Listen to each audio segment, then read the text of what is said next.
Olá a todos vocês, meu nome é Alexandre Beltrán, eu sou empresário, engenheiro, biólogo, coach e hoje eu estou aproveitando o tempinho que eu estou aguardando uma impressão aqui para falar sobre os diversos medos que nós temos e como enfrentá-los, né? Hoje eu quero falar um pouquinho para vocês de medo de falar em público, exatamente porque surgiu esse assunto numa palestra que eu dei há um tempinho atrás. E a pessoa falou, poxa, eu gostaria muito de poder falar como você fala, com essa tranquilidade, com essa naturalidade, desenvoltura, né? E a primeira coisa que eu quero deixar para vocês aqui é o seguinte, ação cura o medo, ok? Então, quanto antes você tomar uma atitude para vencer esse obstáculo que está te causando medo, mais rápido você vai ter resultados positivos. Tá? Na grande maioria das vezes, esse medo que você tem, ele está somente aqui, na sua cabeça. Ele não existe como um obstáculo que possa te causar um perigo real. Né? Por exemplo, o medo de falar em público, você tem aquela ideia, né, de como as pessoas irão lhe ver, e você fica imaginando a reação delas e isso vai criando uma resposta sua que te cria um bloqueio. Eu falei para as pessoas, para quem não me conhece, né, que desde criança eu sempre fui uma pessoa muito tímida. Eu evitava falar em público, apresentar trabalhos, etc. e tal. Até que um belo dia, lá quando eu tinha meus 20 e poucos anos, eu tive que apresentar um negócio.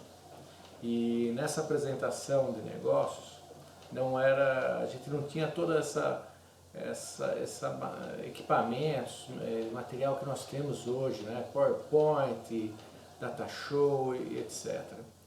Então naquela ocasião nós tínhamos um quadro branco que a gente punha num tripé e tinha que escrever.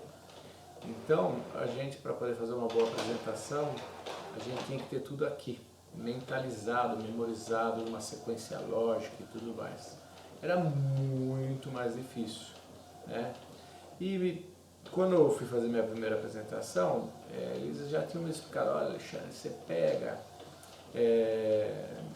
pensa uma sequência lógica, memoriza, decora, né? E depois vai lá e apresenta, tranquilo, não tem que se preocupar. Porém, como eu falei, eu era uma pessoa muito tímida, ainda sou tímido, né? Mas eu sou um tímido controlado hoje. E naquela época eu era um tímido totalmente descontrolado. E quando eu fui fazer a apresentação, tinha poucas pessoas ali naquela apresentação do negócio. Eu tive uma dica que me deram, põe um copo d'água próximo, e enquanto você se apresenta, fala do tema que você vai estar abordando, que dá aquele pico de adrenalina, né? Você pega o seu copo d'água, toma um golinho e aí acalma, respira e começa no assunto e vai tranquilo.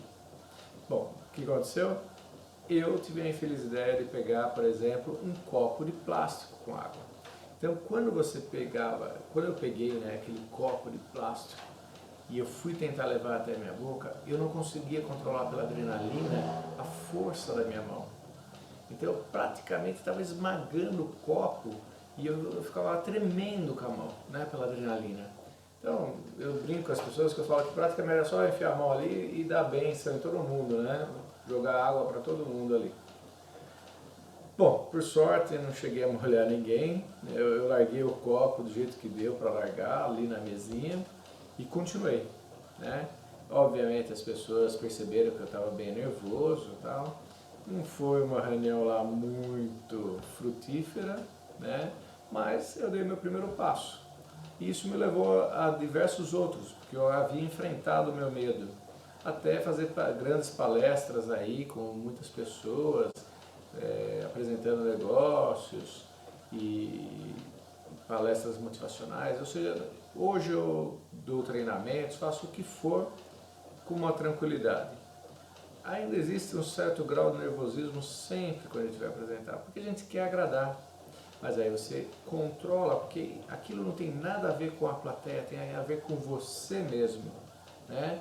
Então você se controlando, você consegue eliminar esse bloqueio, ok? Então eu queria passar aí para vocês, rapidamente, algumas dicas. Sempre existem coisas que vocês podem melhorar, principalmente com leituras, com o processo de coach, onde você vai desenvolver novas competências, né? Alguns itens que a gente deve estar sempre atento para ter uma boa apresentação de uma boa comunicação. A primeira é que você tem que ter um começo, um meio e um fim. Como você estivesse apresentando um relatório qualquer.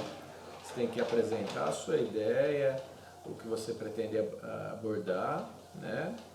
E depois destrinchar isso, né? E ir falando cada um dos tópicos que você falou que ia abordar, certo? Vai abordando de uma forma lógica, coerente, o título 1, que tem uma ligação com o 2, com o 3, com o 4, até que você faz um fechamento. Você pega e faz o final e pergunta se as pessoas têm dúvidas, se ficou alguma coisa, né? Dá um tchan final aí, ou de repente se for uma coisa motivacional, uma música, uma palestra, alguma coisa assim, que dá aquele final bonito pra gente terminar, né? Ou seja, você tem que ter um começo, onde você apresenta resumidamente todas as ideias que serão abordadas, um meio, onde você vai desenvolver essas ideias, e um final, onde você vai apresentar a conclusão de tudo isso, né? O que você conclui com tudo isso e faz um fechamento aí bonitinho, né? Alguma coisa que, se você quiser trabalhar a parte sinestésica, visual e auditiva das pessoas, é legal, isso aí prende bastante. Para quem não sabe, essa parte que eu acabei de mencionar vem da neurolinguística, que é uma forma como as pessoas são estimuladas, né, dentro de uma palestra que elas estejam assistindo. É muito importante quando você estiver fazendo a sua palestra, para não ficar muito cansada, né, essa palestra é monótona, você procurar alterar o nível de voz, mexer, andar um pouquinho, né, não ficar com a mão no bolso, aquela postura, não olhar para o chão, né? Então esses pequenos detalhezinhos aí você vai, obviamente, ter muito mais detalhes se você pegar um livro do assunto, né? Você vai poder estar melhorando a sua palestra. Mas, basicamente, o medo de falar em público a gente vence com uma coisa, com ação, certo? Você tem que pegar e enfrentar o seu medo. Eu sempre recomendo o seguinte: montou tua palestra, chega, vai lá para um cantinho, começa a testar se a ordem lógica que você montou está adequada. Então você começa a apresentar para você mesmo. Se você terminar essa palestra e você fala assim, puxa, as ideias ficaram coerentes, tem nexo, né? Você pode continuar com a sequência que você colocou, que está bem lógica. Se você observar que essa sequência não ficou muito lógica, né, o que eu recomendo? Vai adequando até a hora que você fala assim, puxa, agora ficou uma sequência legal. As pessoas vão entender o que eu quero passar, né? Feito isso, eu normalmente digo assim, de uma palestra você tem um tempo para apresentar, né? Você não pode ser uma palestra que passe o tempo que foi determinado para você, né?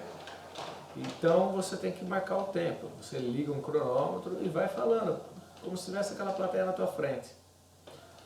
Feito isso aí, você vê o tempo, né? Se ficou muito longo, você tenta reduzir um pouco, tira algumas coisas que não são importantes. Se ela ficou muito curta, tenta dar uma enriquecida aí nos temas, não fica dando muito enrolation não, porque senão fica chato também, tá? E terminou, marcou o tempo, tá legalzinho, os temas estão jóia e tal, o que eu recomendo? Repita.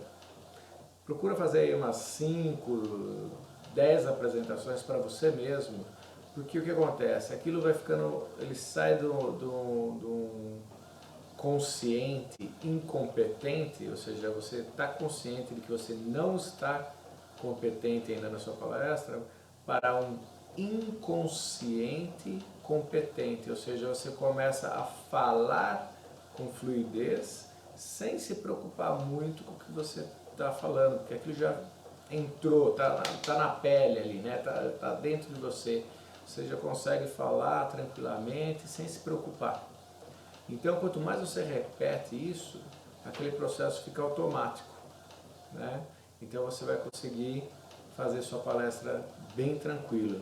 É o que acontece quando você está dirigindo um carro, por exemplo, né? Você começa a dirigir, você vê lá que tem vários pedais, você tem 2 pés, e fala, puxa, como é que eu faço? Você está consciente da sua incompetência. Depois, quando você começa a acostumar a dirigir, você faz tudo automatizado, você nem se preocupa mais com os pedais. Então ficou inconsciente e você está competente. Ficou bem claro para vocês aí? Bom, pessoal, eu não quero me prolongar muito, já passei até alguns segundinhos do que eu queria, mas assim, se vocês quiserem mais informações, comentar, tirar dúvidas, criticar, eu agradeço porque isso vai enriquecendo a nossa visão do que vocês esperam da gente. E eu posso estar cada vez proporcionando melhores coisas para vocês e me melhorando também. Isso é muito importante. Sou muito grato aí a todos que prestaram atenção nessa pequena explanação aqui. Espero poder estar ajudando vocês. Gostou? Curte, compartilha com as pessoas, porque é assim que a gente vai ficando cada vez mais estimulado a estar produzindo mais e mais coisas para vocês. Forte abraço, sucesso a todos. Até mais.